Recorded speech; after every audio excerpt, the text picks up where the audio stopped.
Personally, I don't think he's quite good enough yet.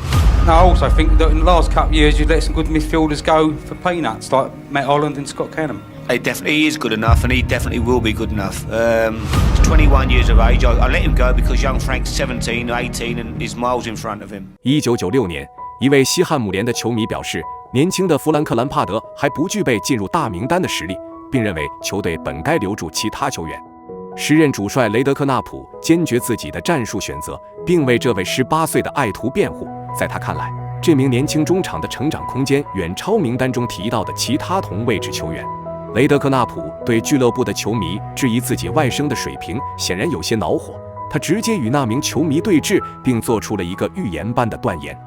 Well, I tell you, without any shadow of a doubt, there will be no comparison with what Frank Lampard will achieve in football and what Scotty Canham will achieve in football. 此时同在西汉姆联的斯科特·坎汉姆从未踏上过英超的球场，多年辗转，最终在2012年开了一家汽车修理厂，而兰帕德却将英超赛场变成了他的后花园，最终跻身历史最伟大中场之列。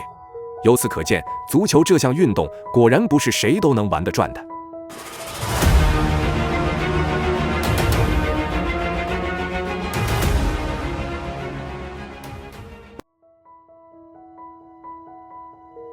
我们不妨从一个小数据开始来切入主题。在英超整个历史中，兰帕德是禁区外破门次数最多的球员。无论是势大力沉的右脚重炮，还是精准制导的左脚劲射，亦或是贴地斩，甚至任意球，这都是兰帕德先生的绝技。Lampard shot. Oh my goodness! Frank Lampard produces an extraordinary free kick. Just another moment. He scored. Frank Lampard put it in, and Chelsea are half an hour from the title. 而他在英格兰国家队的首粒进球，同样来自禁区外的远射。这位8号球员以强大的身体素质和场上统治力，配以浑然天成的球风，让他成为2000年代最出色的中场球员之一。他是那种可以作为舰队核心的球员，纪律性强，沉着冷静，能完美适应教练的任何战术安排。无论是4-3-3阵型中的串联型中场，还是4-4-2或4-2-3-1中的6号位或10号位，兰帕德都能胜任多种角色，但始终保持着同样的核心特质：球队的进攻领袖、完美的全能中场，以及整支队伍成败的晴雨表。他总是游弋在禁区前沿，总是在进攻时前插支援锋线。兰帕德对比赛有着绝佳的阅读能力，通过时刻观察场上形势，他能精准洞悉对手防线的每一个漏洞。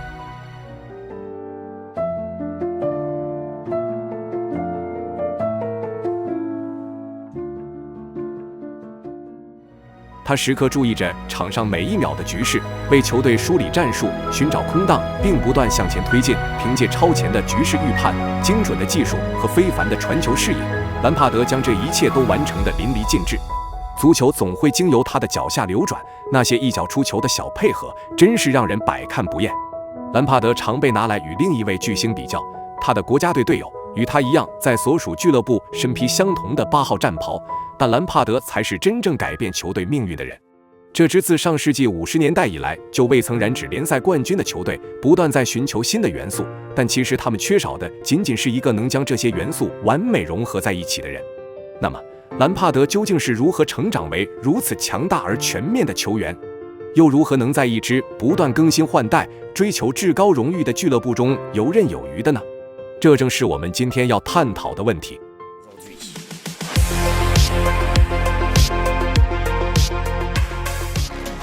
1997年11月19日，当全世界都在等待几天后罗纳尔多捧起他的首座金球奖时，我们的目光却聚焦在英格兰联赛杯第4轮，英超的西汉姆联对阵第3级别球队沃尔索尔这场看似悬殊的较量。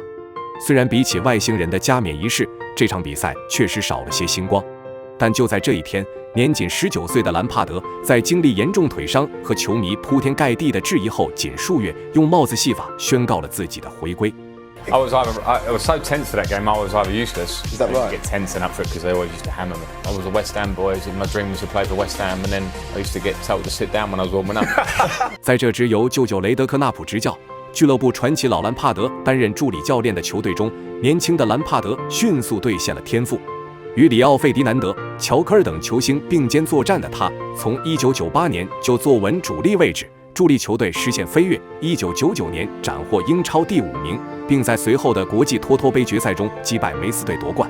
尽管身处父亲与舅舅的家族式管理下，这位脚下技术娴熟的年轻人依然用惊艳表现证明了自己。他展现出罕见的中场组织才能，其进攻创造力让英伦足坛眼前一亮。如此游刃有余的进攻型中场，在当时实属难得。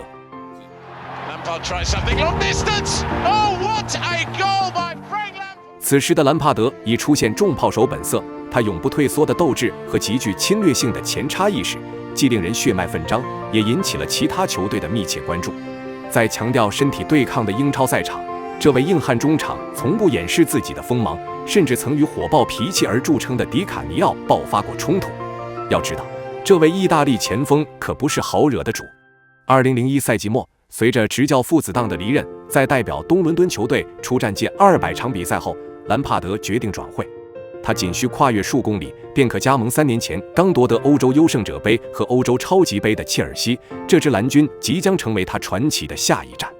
Anyone who works with family will tell you the same thing: father, sons, uncles, nephews, and that stuff. And it brings up a lot of complications. Yeah, certainly on a personal note, it would have been difficult. Listen, we would have got on with it, and I would have tried to play my best and see if I got picked. 这支由拉涅利执教的切尔西，尽管拥有佐拉和哈塞尔巴因克组成的犀利锋线，但引进兰帕德依然堪称明智之举。球队急需填补波耶特转会热刺后留下的中场空缺。身披8号战袍的兰帕德迅速坐稳主力，帮助球队战绩稳步提升。01至02赛季联赛第6，次年便跃居第4。2003年夏天，俄罗斯寡头阿布拉莫维奇以1.4亿英镑从肯贝茨手中收购债台高筑的切尔西，标志着新时代的开启。这位寡头的战略十分清晰明确，通过巨额投资重建球队，在英格兰足球顶级殿堂夺取一席之地。У нас, я имею в виду, команды и у меня выигрывать, если я почувствую, что не хватает какого-то игрока для того, чтобы добиться результата. 随着阿布德卢布风暴席卷斯坦福桥，切尔西迅速招兵买马，从里昂引进马克莱莱，国米锋霸克雷斯波，曼联中场贝隆，还有帕尔马天才穆图。星光熠熠的引援名单中，兰帕德作为本土核心，在这支重建的蓝军阵中扮演着关键角色。在兰帕德这个中场引擎的驱动下，切尔西最终仅次于不败之师阿森纳，屈居亚军。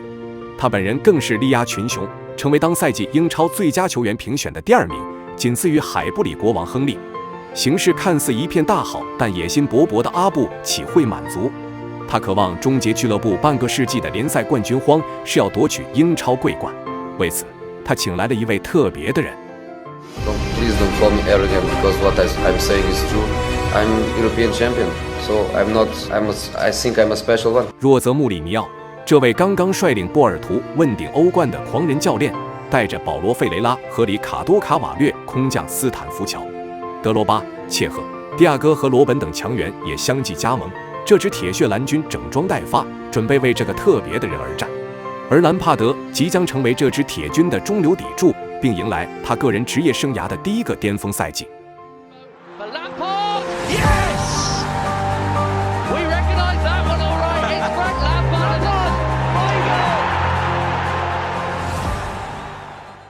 切尔西以29胜8平1负，仅失15球的惊人战绩，问鼎04至05赛季英超冠军。兰帕德不仅加冕队内射手王，更成为英超助攻王，最终在2005年金球奖评选中高居第2。这一刻，蓝军8号已然跻身世界顶级中场之列。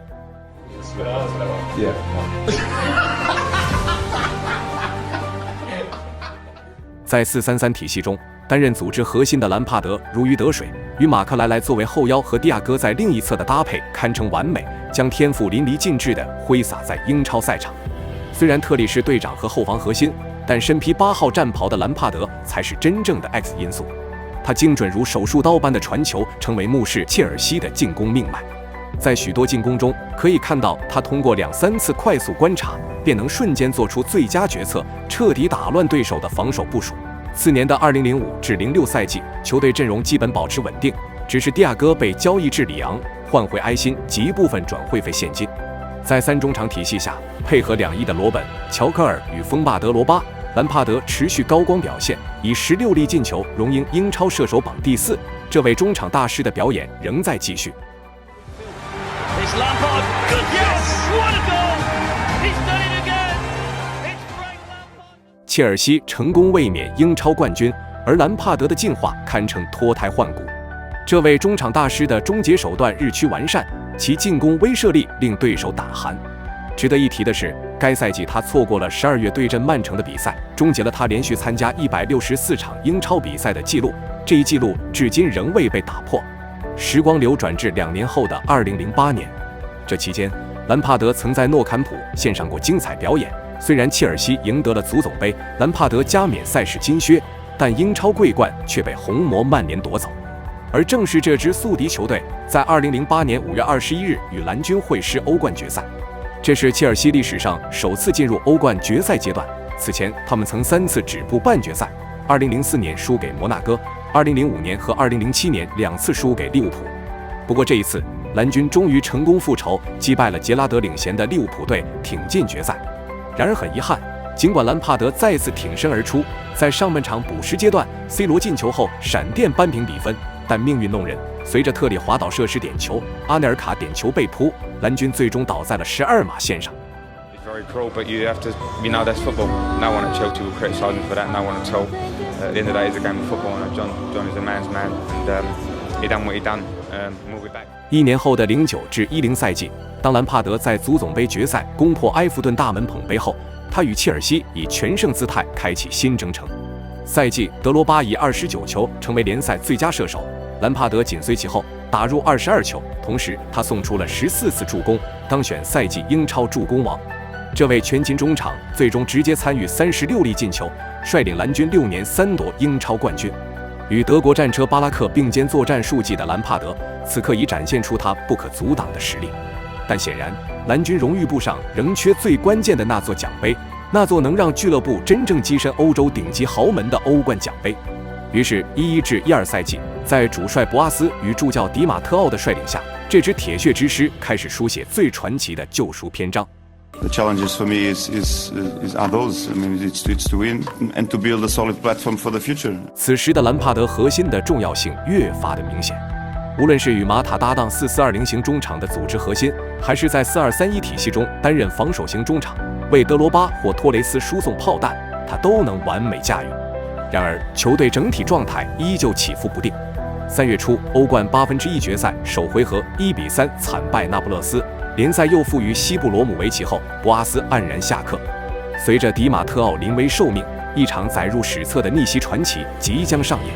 蓝军将士在次回合上演惊天逆转，经过加时赛4-1力克那不勒斯，总比分5-4，成功复仇意大利劲旅。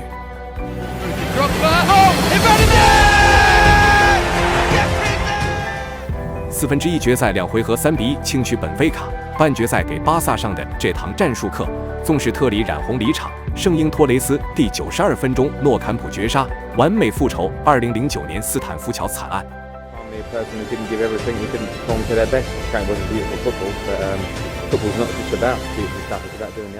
兰帕德和切尔西像真正的强者一样守住了阵地，再次闯入决赛，对阵在半决赛中奇迹般淘汰皇马的拜仁。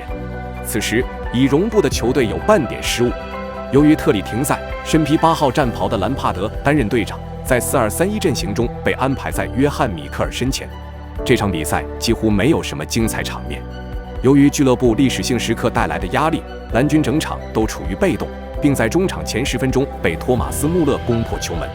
此时，安联球场的氛围显然完全倒向了主场作战的巴伐利亚巨人。由于拉米雷斯和梅雷莱斯的缺席，兰帕德整场比赛都被限制在防守任务中。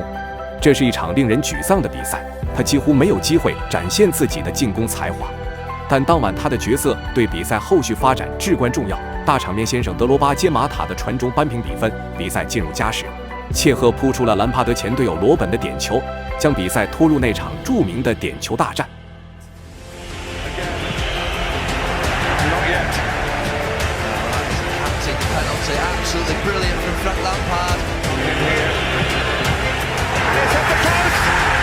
Chelsea are one penalty away. He done it! The greatest night in the history of Chelsea Football Club. European champions. They've beaten Bayern in their own backyard. I've lost so many times against Germans, and at Chelsea we've lost so many times. So you feel that one day it's going to come, and today's the day. 切尔西做到了。34岁的队长兰帕德，这位伦敦俱乐部历史上首位举起大耳朵杯的球员，虽然这场决赛未必精彩，但悬念一直持续到最后，成就了他职业生涯最伟大的胜利。随后几年，他遭遇了一些伤病困扰，但仍在英超联赛中斩获15个进球，这很大程度上得益于那位迅速适应英超的17号小将阿扎尔的助力。2013年，切尔西又击败本菲卡夺得欧联杯冠军，而随后一个赛季则表现平平，在欧冠半决赛中不敌马竞黯然出局。在为蓝军效力近650场比赛后，兰帕德告别斯坦福桥，加盟纽约 FC， 开启美职联生涯。Top football, always put football first, then move footballing reasons, and people are starting to talk about it just for a footballing reason being a good move. 期间，他曾租借至曼城，并在对阵老东家时打入那个充满复杂情绪的进球。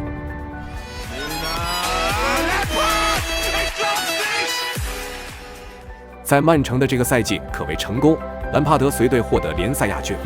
他与詹姆斯·米尔纳、亚亚图雷、费尔南迪尼奥和大卫·席尔瓦组成中场搭档，几乎打满了所有比赛。随后他继续转战美国大联盟，这已成为许多即将退役球员的经典篇章。在纽约 FC 这支新军，他与锋线的比利亚、中场的皮尔洛并肩作战，贡献了15粒进球。虽然纸面阵容看似平平，但度过令人充满希望的2016赛季后，这支新军却迎来了告别。兰帕德宣布挂靴，正式结束了自己的职业球员生涯。So I'll be quick because I know the boys are going to be coming out soon. I didn't get the chance to say goodbye properly for whatever reason. All my special memories of this place, and I feel them right now. All our memories all together. And I couldn't have done it without you. We couldn't have done it without you. Thank you very much. Really appreciate everything. Thank you. Thank you. Thank you very much. Thank you.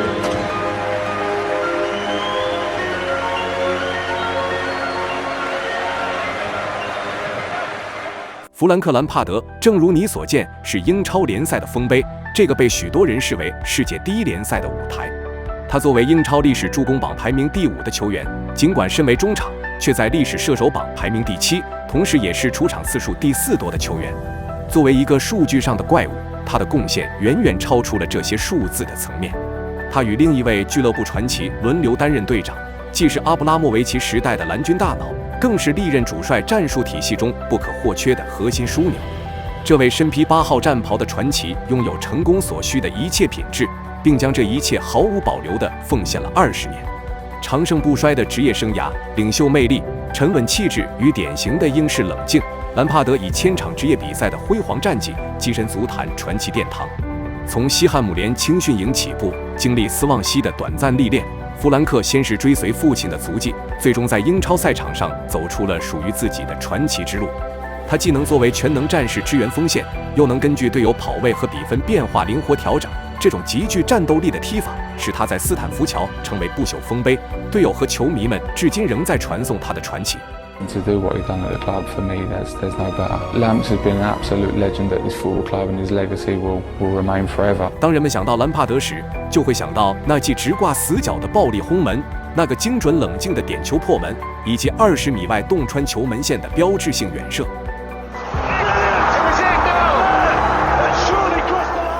确实，我们不得不提兰帕德的英格兰国家队生涯，100余场比赛却未能举起任何一座奖杯，在巴西的第3次世界杯之旅更是以灾难性的方式结束，这整整一代球员的才华终被辜负。但真正的传奇在别处，他作为英格兰足球史上最闪耀的中场大师，始终保持着那个令人敬畏的形象，球迷挚爱的硬汉，对手不敢给予丝毫空间的禁区幽灵，稍不留神就会在进门处遭起致命一击。如今，这位伟大的8号已换上教练西装，我们当然祝愿他在新岗位上续写球员时代的辉煌。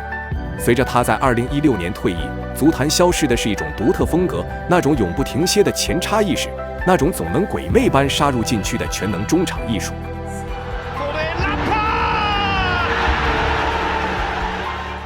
尽管执教初期备受质疑，但兰帕德先生最终成功改造了现在执教的考文垂队，正向着英超大步前进。